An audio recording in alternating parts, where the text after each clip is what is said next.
Okay. I guess if my fellow panelists are ready, we can get started. Allow me to just share my screen and then we can start today's session, which is Dissecting Design.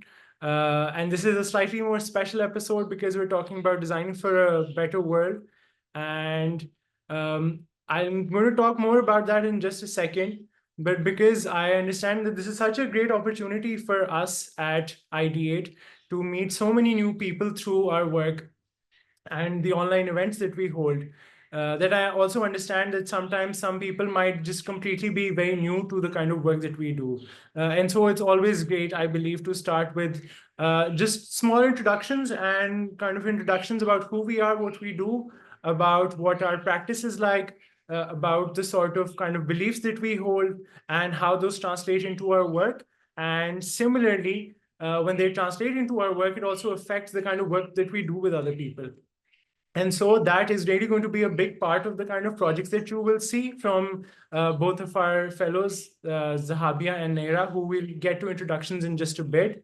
But I really wanted to start off with where Dissecting Design comes from, and which is that it's a brainchild of all of the wonderful team that we have at Ideate Innovation. And we're a full cycle human-centered firm. And we, over the past kind of entirety of our being, we've had this one very particular belief that we've held very close to our practice, which is we want to leave the world a better place than we found it. And we aim to do that through trying our best to building an equitable world. And how we do that is that we really try through our work to understand people's experiences and design solutions, or at least probe their problems in a way that we pave the way for a more equitable world. The mission statement really guides us because it really then affects the values that we carry with ourselves, whether it's in the field or behind the scenes or screens per se, when we're building experiences and products for everyone involved. And these are just some of the values that we really believe and practice on a day-to-day basis. And through focusing on people's stories, their lived experiences, we really want to make the process of design a very iterative journey where we are continuously tapping into learning and evolving our own processes, but also building very collaboratively with the people that we design for. And through that, we're aiming to expand our work in the areas of equity and inclusion, where we seek to amplify the perspectives of marginalized groups. And it is that particular belief that we really feel drives our commitment to excellence. So that is just a summary of our values, getting a bit more into the particulars of what we do. And you can, of course, always read more about our work on our website, ideateinnovation.com. Our work is primarily divided into these three larger categories: experience in brand design, service and business innovation, and research and strategic insights.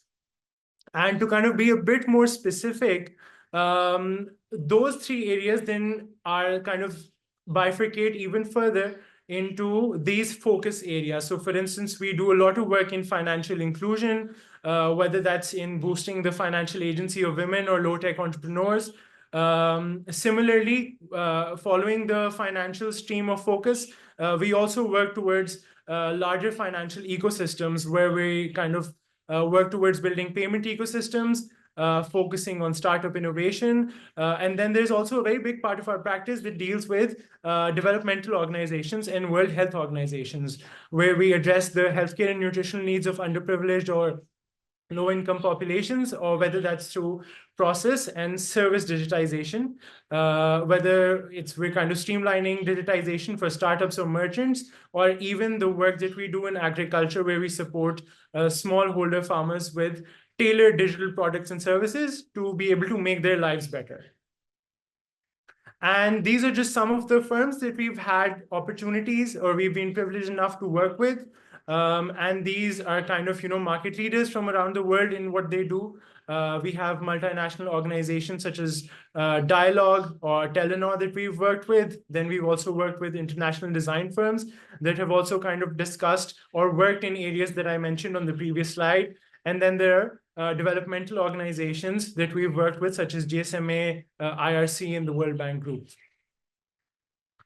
And which brings us to the Sandbox Fellowship, because in all of the work that we do, we understand how important the aspect of community building is in design. And we really kind of believe in the power of grassroots design per se as well. And the Sandbox Fellowship then becomes an extension of that. More on what the Sandbox Fellowship at Ideate is like. So the Sandbox Fellowship at Ideate, and this is kind of is a fellowship program that's been around for a few years. This is just a summary of what we aim to do through the fellowship, which is it's an 8-week program that focuses on examining concerns related to sustainability, gender, gaming, and accessibility, but it does not remain limited to these, because when we induct applicants into the 8-week program, which this year we opened the application, and previously as well, it's been open to all undergraduate students across Pakistan, across disciplines as well. So it's not just limited to design. Of course, at the end of the webinar, if there are people who are prospective applicants for Sandbox who want more information on the program, what it's like, what its structure was like, so we're here to answer your questions. I was the program lead. And then we also have 2 of our brilliant fellows here today to talk more about their experiences with the program and to share what their work has been like.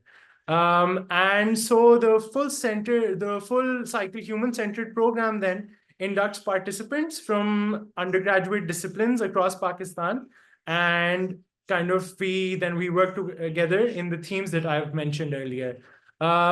Just a bit about the panelists so that you guys have a bit more context on who we are and what we do. We'll do a very brief round of introductions, and then we'll get slightly into more specifics about Sandbox so that you kind of get a better understanding of what the projects are going to be like. So I'm Umair. I'm going to be your host for the day. I serve as a senior designer at Ideate, and I work across brand and experience specializations. I'm also currently serving as the program lead for Sandbox, which has been a thoroughly rewarding experience. And at the end, when we do the Q&A, so we can talk more about that as well. Next, I would love for my fellow participants and our Sandbox fellows for the year to unmute themselves and also give small introductions on what their practice is like. Thank you, Umair. Hello, everyone. I am Naira, and I am an interdisciplinary creative practitioner, and I'm soon going to start my final year in this undergraduate program at SWAT VNU, which is called IDA. And so my practice, especially recently, has been very human-centered, design focus, and I'm just really lucky and grateful to be a part of Sandbox. Thank you. Over to you, Zahabia. Thank you, Naira. Hello, everyone. My name is Zahabia. I'm a third-year interaction design student from IVS, and I also work as an illustrator. My practices also rely around culture and accessibility and inclusion. So yeah, handing it over to Umair. Thank you so much for those introductions. Moving forward, some more context into the framework inside of which the projects that we're about to see lie. As a part of the induction process for Sandbox, all fellows have an option to choose from the themes that we've selected for the year. And so, and it's great that we have fellows here who worked on both of our themes for the year. Naira, who's worked on environmental justice initiatives. And what working in a theme like that entails was that the fellow who chose to work with this theme could have picked from the broader thematic framework that allowed her to work in either with vulnerable communities, or which included pollution or lack of green spaces and climate change impacts and the injustice that stems from that. And similarly, to that theme, Zahabia worked on a theme which was titled Accessible Gaming Experience Evaluation, where she conducted, or whosoever the fellow was, if they were inducted as part of this theme, they could have worked towards conducting accessibility and heuristic evaluations on popular games and developing insight reports into how we can make gaming a more equitable inclusion or an equitable process for everyone involved. and kind of just talking a little bit more about our vision for the fellowship, because we feel, and based on what I was mentioning earlier about community building, I think this is a part of a larger effort that we at Ideate really want to be able to make towards probing these complex problems that we see in the world, but also doing those through partnership and collaboration. And in the case of Sandbox, this partnership happens through us pairing upcoming designers with industry professionals so that we can kind of work towards these problems better.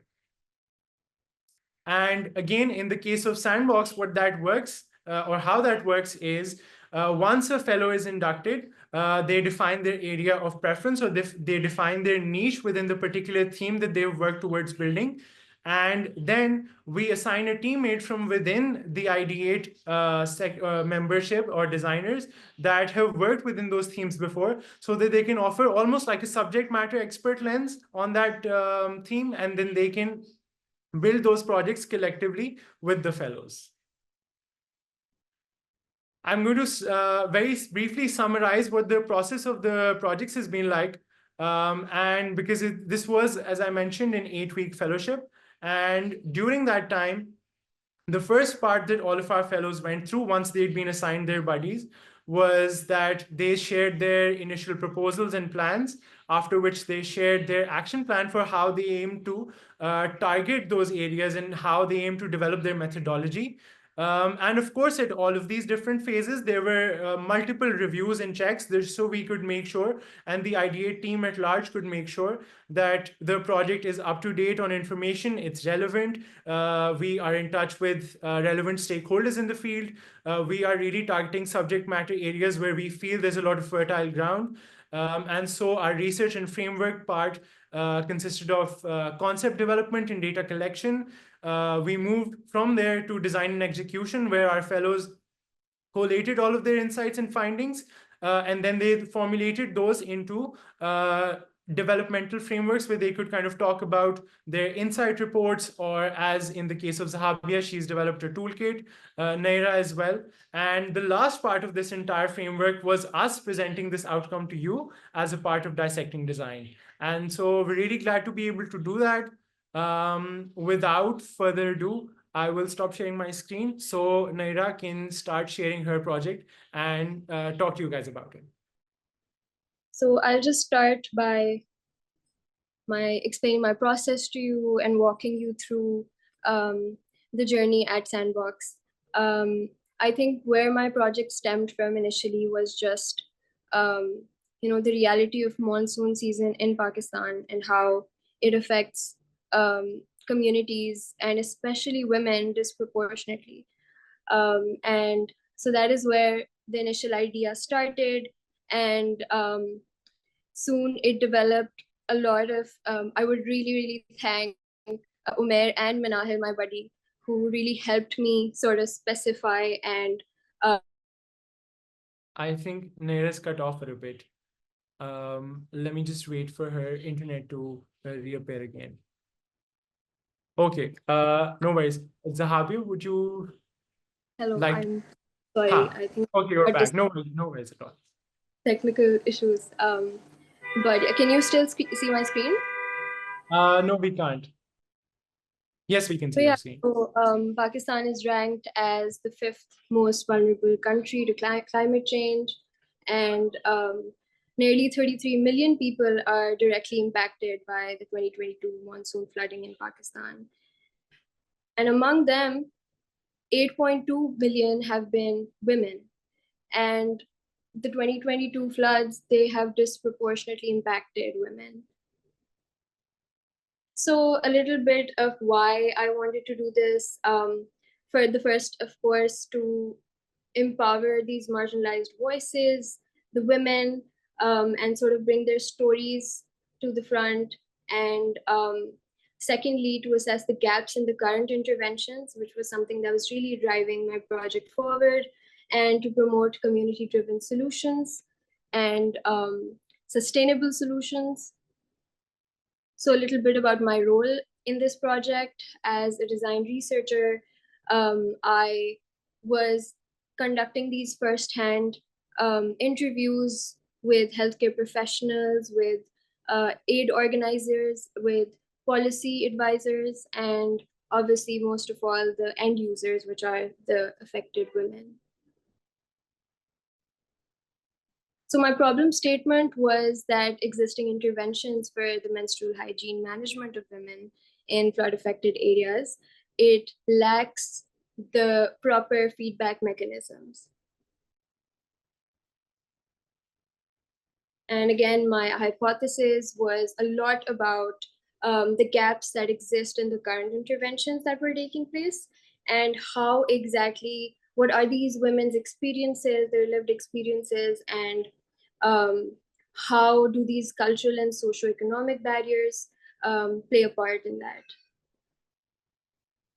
So my research methods, a little bit about my process, was, of course, secondary research, a lot of articles, data that already existed on how this works, how, what exactly is the disproportionate impact that we're seeing. And then came my interviews with the women who were impacted by these floods. I conducted these interviews in Yarodero and Nawab Shah. They were remote interviews. So it was quite challenging just to build that trust with the participants and having them share these really, really heartbreaking experiences that they're having with you.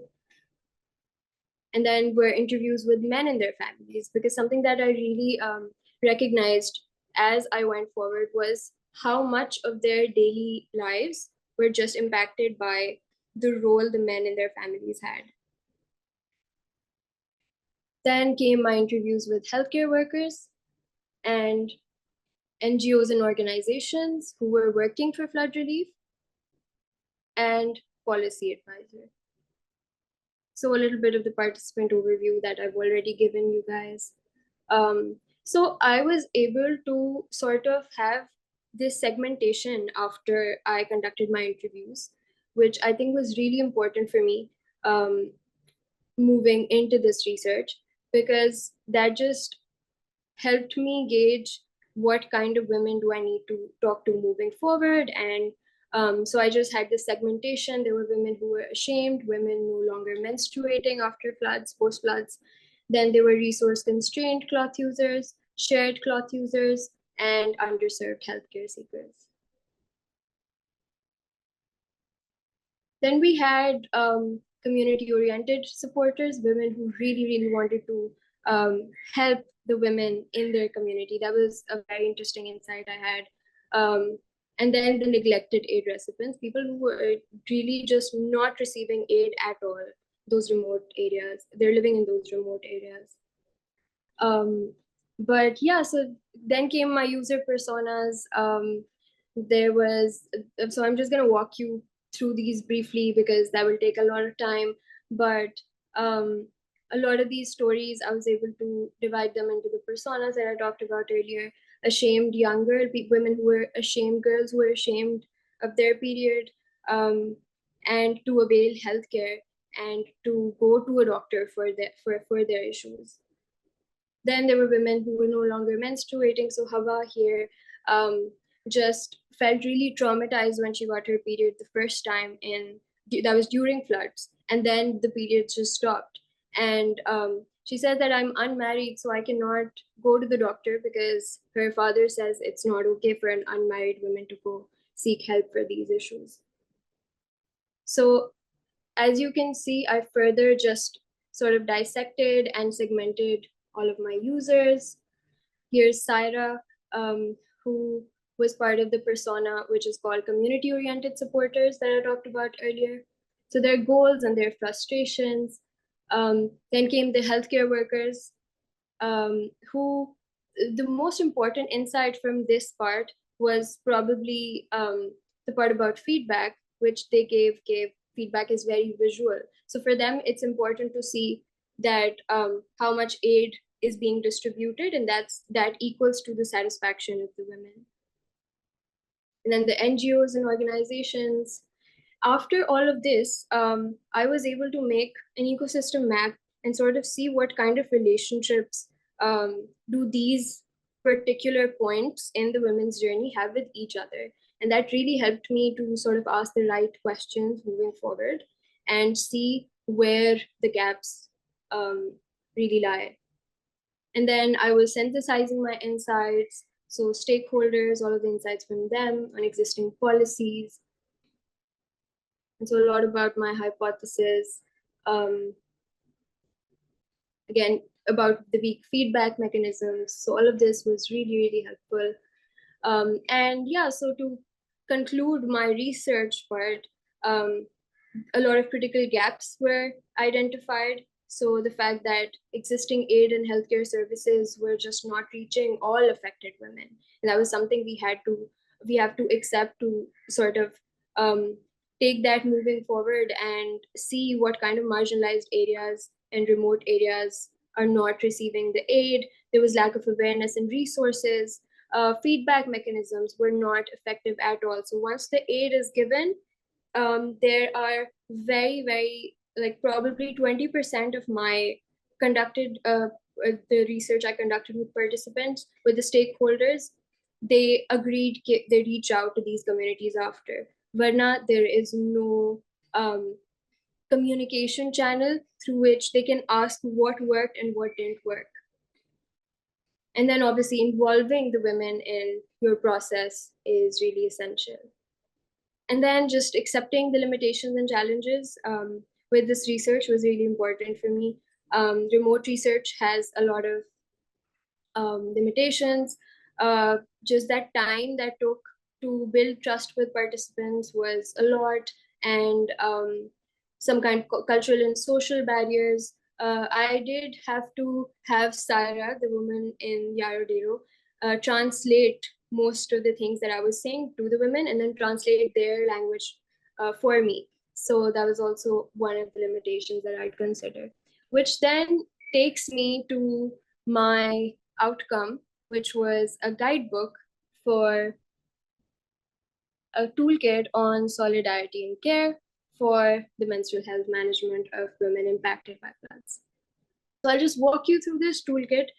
This toolkit is basically intended for researchers, anyone from researchers to policymakers to NGOs and organizations who are working for this specific issue for the menstrual health management of the women who are either affected by floods right now or post-flood. And it just provides you with the necessary tools and stories and insights that drive you to the kind of interventions that you can plan for them. So that's what I've tried here. And yes, a lot of stories that came forward. The government helped us once initially, but no one checked up on our conditions after that. That's most of what the women there feel. And this is something that I just start a lot of my presentations with, because I firmly believe in this Donna Haraway quote, which is that we're living in a world that is made of connections, and it really matters which ones get made and unmade. So just little something that I start with. So we start with how we can co-design with the impacted women rather than designing solutions for them, which is something very important to understand. And then how do you do that? By empathizing, putting ourselves in someone else's shoes. So just a little bit for the people who are using this guidebook, for this toolkit, just for them to understand how they can empathize with the user. So a user map for someone who maybe isn't aware of how to start with the implementation. And so what a user sees, what a user thinks and feels, what they hear, what they say and do. And then I provide them with an example from my own case study, from my own research.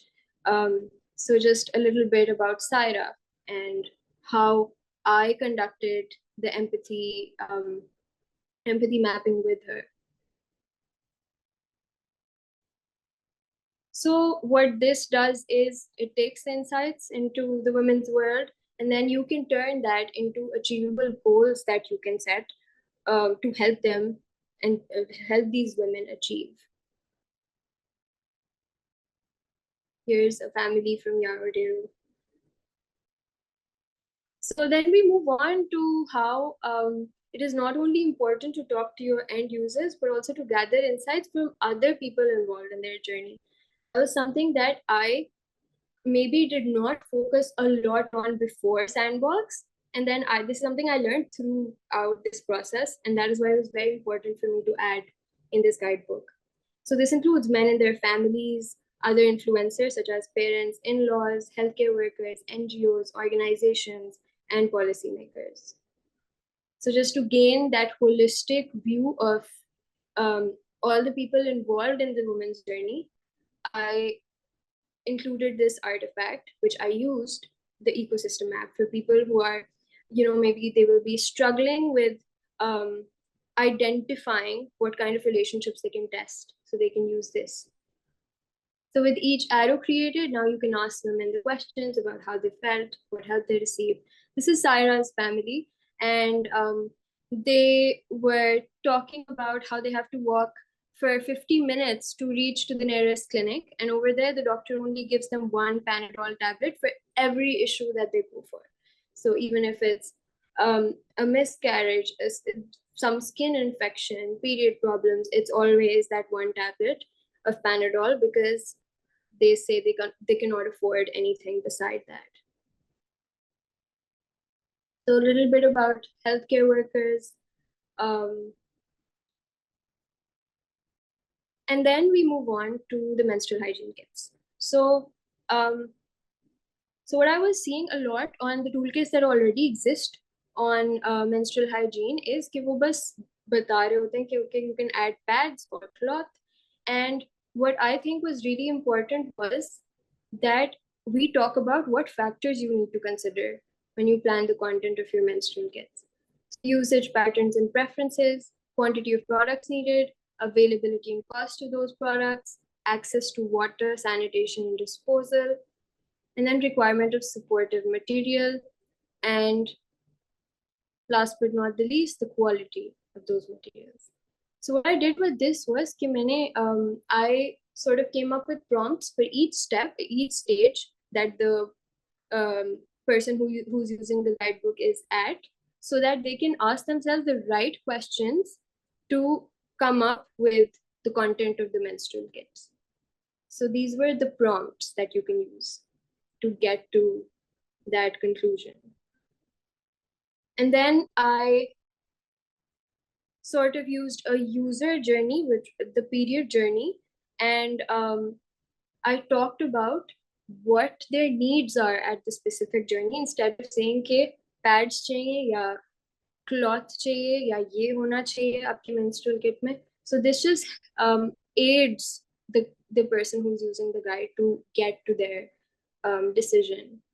So pre-menstruation, and then during menstruation, it's a very humid environment. They need breathable material. The moisture causes vaginal infections, material that air dries quickly because they do not have a private space to dry their clothes, and high absorbency material. So because they have shared washrooms usually, so what I got to know was कि एक ही community में there were 6-7 families who were using this one shared bathroom, so they cannot really go use as regularly. And then a lot of women wanted it to be discreet because they cannot have men in their crowded areas know that they're carrying this product or disposing it off. And then the disposal stage. So what this does is it just probes the person to know about the needs at each stage. Then we just talk about feedback and how relying on visual feedback isn't enough, and it's very misleading. So consider the possibility that women might accept aid without truly finding it helpful. And then also something to consider, that these women needed spaces and people to talk to about their issues and concerns. So a large quantity of menstrual hygiene kits distributed is not equal to the high satisfaction of the women that you're supporting. And then I just included my case study, which was Saira from Yarodero. So Saira is, I walked through this earlier also. that she has a mobile phone, she has internet access. She was the one who was mainly the communication channel between me and these women as well. And she's really, really eager to help the women around her. So I use her case study to tackle with this problem, which is feedback mechanisms we can. So what I proposed was that we need to identify local women leaders like Saira in each community that you're providing aid in. And then you are going to ensure that they have the proper tools and necessary training to establish these regular check-ins. And these women can be your communication channels for regular feedbacks moving on for a lot of organizations, for their aid givers. And then I just tested the workflow with Saira, using her routine and sort of seeing what these women are willing to do, and came up with the workflow. So yeah, involving women themselves as the feedback mechanism chain is very necessary for improvement and culturally sensitive communication between the stakeholders. And that is how I conclude. Thank you so much. That was amazing. Thank you so much for working on such a meaningful theme, Naira. Your insights will most definitely prove to be super valuable for the people who work in the theme of either sexual and reproductive health, and similarly, environmental causes. So thank you so much. Also, just a note for the audience, we will most definitely have a section at the end for a Q&A. So please do remember to ask questions at the end. For now, I would really like Zahabia to start sharing her screen and talk about her work, which focuses on accessible experiences for game designers. All right, can everyone see my screen? Yes, we can. Okay, so hello, my name is Zahavia. Already talked about it. My project revolves around deaf accessibility in game design. So I started to notice a lot of games focusing on like flashy visuals and good visual impact instead of actually focusing on functionality. And this does not just impact like the able gamers, but most importantly impacts the disabled gamers community. So through my fellowship and with the help and guidance of Umair and my buddy Ahmad, I was able to explore more problems related to this among the deaf community and how we can reduce that. So first of all, approximately 15% of the world's gamers are deaf. And now the question remains is why? Why should we focus on or help this small amount number, 15%? It's because market expansion companies need to realize that this is a crucial part of their audience and help the companies grow. Then, of course, because of inclusivity and increasing diversity among games. And then it's our ethical responsibility as designers to be able to cater to everyone in whatever way we can, whatever possibly way we can find out. So yeah, good design has a curve effect, and it not just helps disabled gamers, yeah, the disabled population, but also everyone in general benefits from it. Right, so my problem statement is analyzing and enhancing game presets and control features for deaf gamers. For this, this is how my project was divided. First of all was research, then synthesizing the research, ideation, developing the toolkit, and then conducting usability tests. So these are the research methods that I've applied. First of all is analyzing case studies, then there's interviews that I've conducted, and then there's games that I tried out for myself. Okay, so case study. This is the first case study that I kind of analyzed. This is about Valorant, a deaf case study. What they did here was basically have two groups of deaf gamers and able gamers and kind of analyze what difficulties people face during these games. And a lot of which popped up related to visual cues, UI, and player communications. So this was really insightful to know. Then the second case study was about Madden NFL. This is a football game. It's done by Karen Stevens. She is a deaf game designer, and she worked on an accessibility menu, which provided a bunch of controls like menu narrations and volume controls, वगैरह. Again, like this is just an example here that they provided game. This is like in the normal setting modes, and this is what happens when you use the accessibility settings for people who may have hindrance in visual hindrances. So the second method was interviews. This is a bit of my participant overview. I interviewed game designers, able gamers, and deaf gamers. So this is Hamza Sayed. He is a game designer from Lahore. He also recently created a really cool game, and through his insight, I got to know a lot about, what the general problem that people face while researching on this area, and what he faced as well, which was a lot related to how games, again, use sound effects. For example, the horror genre uses a lot of sound effects to induce horror instead of using visual cues or to even tell interesting stories. And as well as like there's a lack of awareness of about accessibility in the game genre. So yeah, this was something really good to know. Then we have Zahab Qureshi. He is a UX designer studying in Germany. He is an avid gamer, and some of the problems and challenges he faced was with the UI and controls in the game.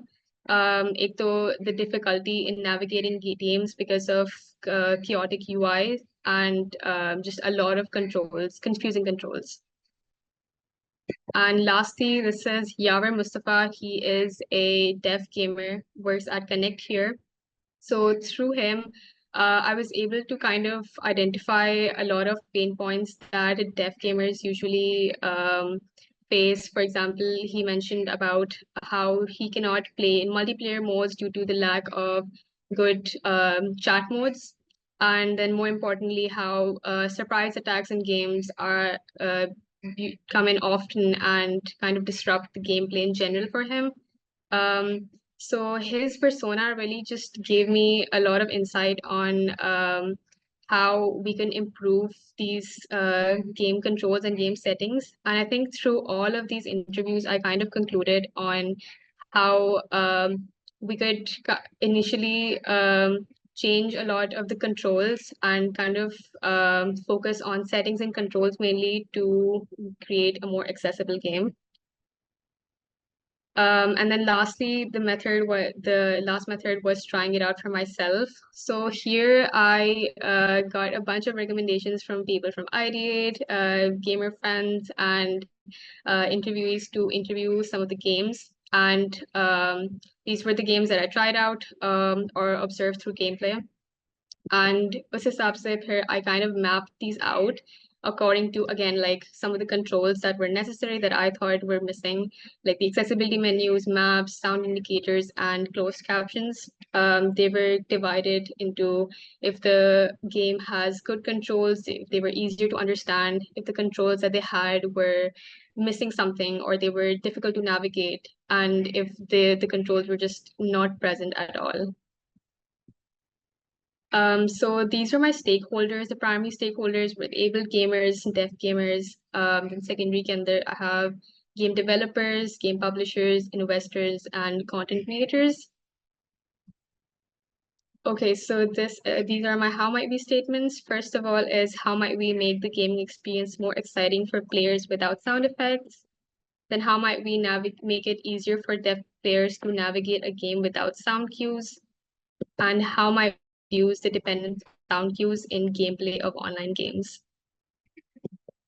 Moving on to ideation. So after figuring out all the details that I got from the interviews and trying things out for myself, secondary research, I kind of concluded on focusing on a lot of controls and how we can kind of fix that. These are some of the sketches that I made, a little card sort activity for the toolkit. And so, yeah, lastly, the end deliverable that I thought was the most beneficial for this would be an illustrative toolkit for game designers in general to kind of equip themselves with the skills to create better games. And in the toolkit, I've included like 4 different principles which which designers can follow, which were based mainly on my research findings. So it just takes a bit of time to load. All right, so this is the Depth Accessibility Toolkit that I created. Again, the main objective of this toolkit is to kind of equip game designers with the skills and awareness to create better and more inclusive games. These are designed for game designers, and in turn, they can help facilitate the deaf gamers. These are some of the contents. This is the research methods that I used, secondary research interviews, and trying it out for myself. So these are some of the quotes from the interviews that I included. Again, there's comments about how games aren't good enough these days. Yeah, what problems they face getting stuck in games, or how surprise attacks kind of take the fun out of the games and are difficult to navigate. All right, so these are some of the components that I explored. So by components, I mean these are just some of the features that I noticed were missing in a lot of the games and could be used by game designers to include in their own games, including visual cues, multiplayer communication, having closed captions, accessibility menus, and haptic feedbacks. See, these are things that, again, are mentioned in each of these principles and are really useful for people to include to create accessible games. So the first principle is allow players to identify sounds using senses other than hearing. Of course, deaf gamers cannot rely on their hearing to identify a lot of sound cues, attacks, surprise attacks. So there's a lot of different ways that we can use other senses to achieve this. And here I'm just going to play this little clip. This is some of the games that are doing it wrong.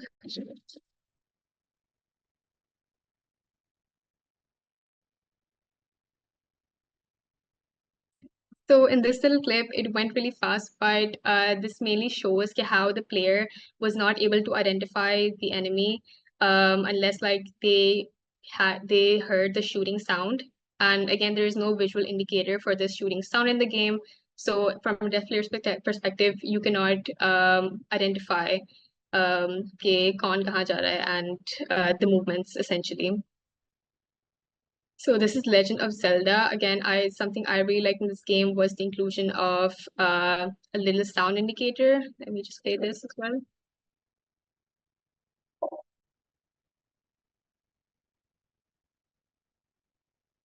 Right, so every time a player makes a sound, there's a little sound indicator which indicates if the player is moving, if there's someone nearby. So us hisab se, like, this was a really good thing to have. Now, these are ways to improve. These are my own versions of how games could improve the navigations. It's by including closed captions, a really important part of games, and allows players to visually see the sounds in the textual form. So moving on to visual cues, this is again another really important part of using different senses. Visual cues, you rely on your visuals and your sight to identify sounds being made. Again, some of the examples here are how in games, for example, if there's a blast, you can actually see the visual of a blast. And including that, they could be a sound indicator of sorts, like a sound radar for the player to identify nearby sounds.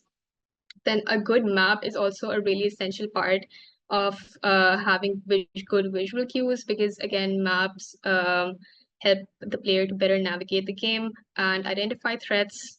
So yeah, it helps the player to stay alert. And lastly is haptic feedback. So haptic feedback is again the use of the senses of touch and vibration to essentially identify whatever threats coming nearby, to the player or character. So this is again another good sense that we could use. The second principle is facilitate player interaction through different modes of communications. Now, in a lot of games, audio communication, audio chats and text chats are something that are commonly used. However, audio chats, though, like the players, deaf gamers cannot really use. But sadly, this is what most games rely on. Like Valorant here is mentioned as example. Um, and of course, even if we use the text-based chats, they're still inconvenient because it's difficult for players to follow along and kind of disrupts the gameplay. So here, what I have is I've kind of created like this alternate chat option that players use, deaf gamers essentially. What it does is basically have like what this does is help the players to kind of participate in the audio chat without actually having to hear or speak. So there's going to be like an audio translate option for players, which essentially translates all the audios coming in from the gameplay with other players. And so you can see that, or uske baad there's options for selecting questions or answers. If we go to answers, questions, usme you can again, there's specifics of what, why, where, how. It would help the game kind of identify specific questions. Like, for example, if I go with how, there's going to be a lot of options given to me with the questions starting with what.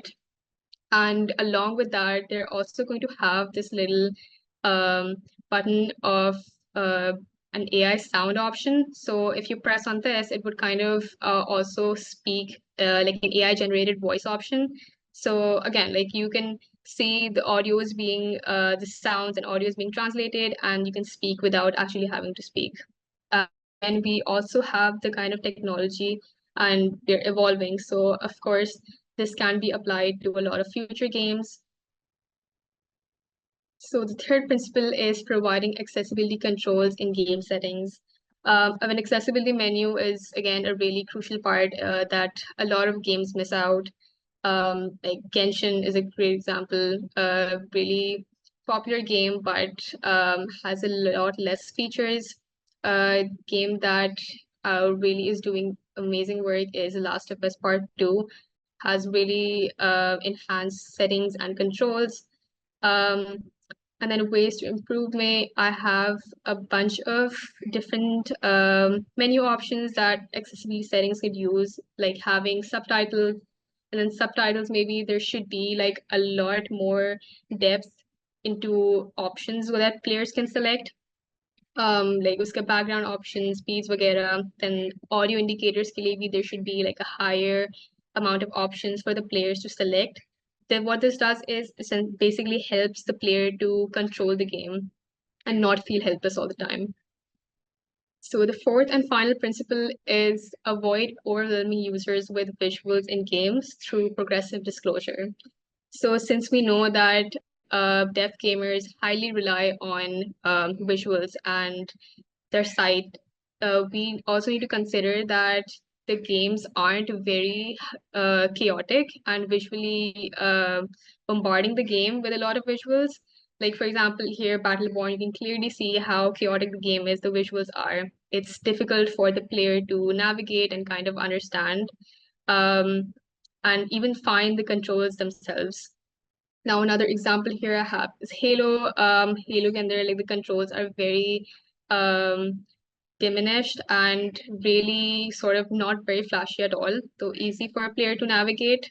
And then another way that we can do it is instead of, let's say, for example, if we have like an accessibility mode on, तो उसके अंदर बहुत सारे options aren't visible on the screen, but they are controlled through different keys. So different keyboard keys for different controls that you want to enable.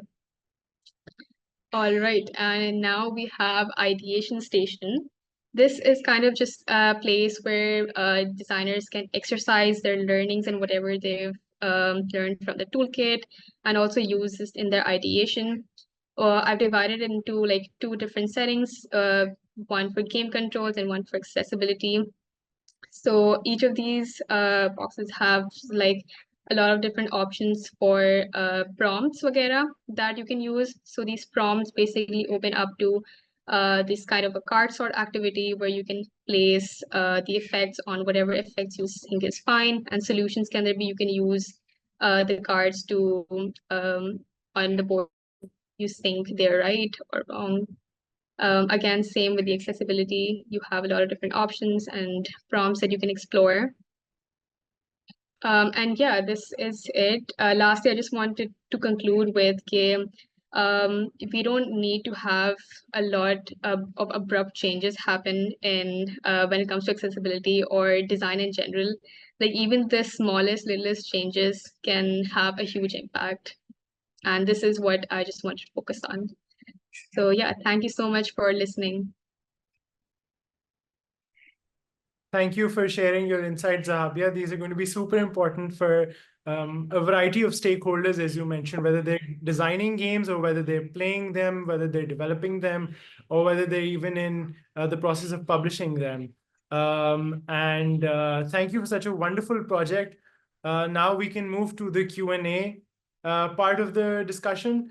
So if anyone has any questions about the process that either Naira or Zahabia followed, or even if you have general questions about the fellowship, then we're here to answer all of those. We have a bunch of comments here from Irtaza. Excellent. Thank you for sharing your comments, Irtaza. I think something that would be great and something that happens as a part of these sessions is the kind of networking that we can do. So even as Irtaza currently studies product and experience at SCAD, I think it would be wonderful for Zahabia to get in touch and kind of, talk more about what their significant work in design is like, and how we can kind of enhance the accessibility of games as we work towards this a bit more. Do we have any? Shariar has a question. How can we join the fellowship and any part-time opportunities in Sandbox? Sandbox, so some kind of information that I'd like to share about the Sandbox is the fellowship paid? Yes, the fellowship is a paid fellowship. And you're paid for the entirety of the 8 weeks that you spend here. Beyond that, there's also a small research allowance budget that we give to fellows in that if they incur any expenses while they're carrying out these research duties, for instance, if they're traveling or if there are any logistical costs. So those, of course, also Ideate takes care of. How can you join the fellowship? The fellowship is a yearly program that we kind of launch at the beginning of the summer. So for instance, this year we launched Sandbox. The applications opened around April and they closed around May, and then we started the fellowship in June. So we try and align ourselves with the time period that when most of the universities of Pakistan are kind of about to close for the summers. That is when we begin our program, so that the current batch of undergraduate students and the cohort that we're trying to induct into Sandbox, they can transition very easily, and then they can also finish in time right before their summer breaks are over. Then there's a question for Naira. And I'll briefly read this out, and Naira, if you could please answer it. It was, how was the experience of conducting remote research, and what was your process for it? And how do you go about dealing with technological issues or connectivity issues, if there were any? Which I'm aware there were quite a few in this project. Naira, if you'd like to talk about those. Hello, thank you for asking that question. I think it was really challenging, especially because the topic itself was a very sensitive one, and I had to really think out and structure how I am supposed to deal with this sensitively and culturally. And there were a lot of technical issues. So there was a good 2 weeks where I couldn't contact any of the women that I was already interviewing also, because the monsoon season had started, and just or July, August has been really bad for them, and there was a lot of connectivity issues. So I just waited patiently for them to sort of get back, or I would reach out to other people. But remote research itself was very challenging because, again, WhatsApp baby audio would disconnect at times. The connection was bad. And even the pictures that I got, Saira was very kind enough to sort of get those pictures, click those pictures for me. And there were only 2 to 3 times where I could actually video call and talk to those women. So I think it's just something that came with the challenges of the project. But I'm really glad that I got to hear their stories. Jitni bhi I could. And yeah, that was it. Thank you. Thank you, Naira. Now I have one particular question for Zahabia, and then one question for the both of you, but I'll phrase the question for Zahabia first, which is, what was the process, or what was your process of empathizing with deaf players? So if you could comment on how you researched on those use case scenarios, Zahabia. Yeah, so I think empathizing with deaf gamers, like even the interview part was super challenging because communication barrier aa jata hai, where there was a huge communication gap. And I reached out to Yavar, who's from Connect here, and he had other friends as well that I talked to. But Yavar ke saath mainly jo hai, wo I held an online interview, and usme he had a translator with him, so who was translating. But the problems that were being faced were कि a lot of the translation के अंदर मसले हो रहे थे कि I would ask something, but the translator wouldn't understand it, या फिर they wouldn't know how to interpret it. So putting that into words and kind of, just really, I think communication again, like was a huge barrier. But for him as well, I feel like the communicating online was much easier for him and to understand as well. Because we did have an online interview where I asked him a bunch of questions, and he was also very super passionate about gaming. And it was again, gaming was kind of like detaching himself from the rest of the world and just playing out there. So, and he told me a lot about the problems and challenges he faced. But then communicating with him online was much easier for the both of us, because we would understand each other better there, and he would also be able to fully express himself online on chat. So yeah, it was online as well, and partly I had like an interview thing as well with him. But the communication barriers were really difficult to get past. Thank you for shedding light on that, Zahabia. Now I go to a question that is actually phrased to the both of you, which is in regards to the toolkits. One, so how did your stakeholders respond? And two, which talks about if any organizations are actually adopting or using these toolkits. So for this, if you would like to shed some light on what you plan on doing with these toolkits that you so brilliantly developed, and how do you envision what their future might be like as you work on this theme a bit more? Either one of you can answer first. I can go first. So for now, the first next step for me, the step that I'm prioritizing right now is really helping the women in Yarodero. And for that, I have reached out to organizations. And for the toolkit itself, I have the people that I was conducting the study with were mostly NGOs who were helping these women and who were involved in disaster management. So I really would want a provisional level pay. These people who are able to provide aid and they're having these designing or making these interventions, they can use these toolkits. And so right now it's just in that stage of me having to reach out to them and let them know about this, and hopefully because of Sandbox and this episode Dissecting Design, also the reach is increased and we get to really take these toolkits forward. to the people who can use them. Thank you for that, Neera. Zahabia, what's next for your toolkit and who do you plan on working with to implement this more? All right, so I would really like if this toolkit would be implemented by a lot of the upcoming game designers and the aspiring game designers, because of course, this tool, I mean, I've created this toolkit and there's a lot of games out there that already have bad settings or wo to ho gaya jo ho gaya. But what we can do is focus on the future. And like I come from an art universities where I know like there's a lot of people interested in game design, creating games, going into game studios. So it would be really great for me to, reach out to them, and I hope to do that, and kind of have that implemented in their games as well. All right. Thank you for that, Zahabia. That brings us to the end of the session, with which we're not only concluding Dissecting Design, but we're also concluding the Sandbox Fellowship.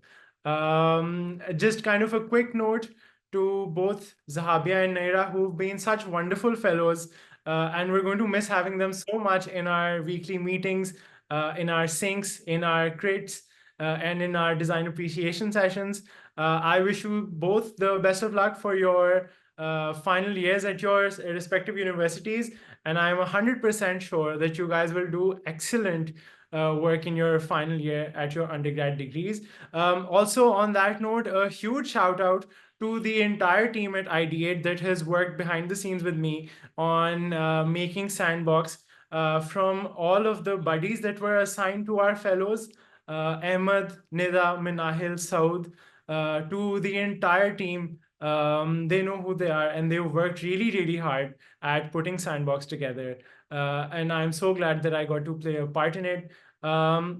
If you'd like to connect with us more, please, you can scan the QR codes on your screen and we can kind of, have a chat over LinkedIn, and we can talk about any potential kind of ideas that you might have. The fellows would love to talk to you about their work more, if that's something you choose. And if you even have any questions about Ideate or Sandbox, then my QR code is also here. All right, that brings us to the end of the session then. Thank you so much for joining, guys.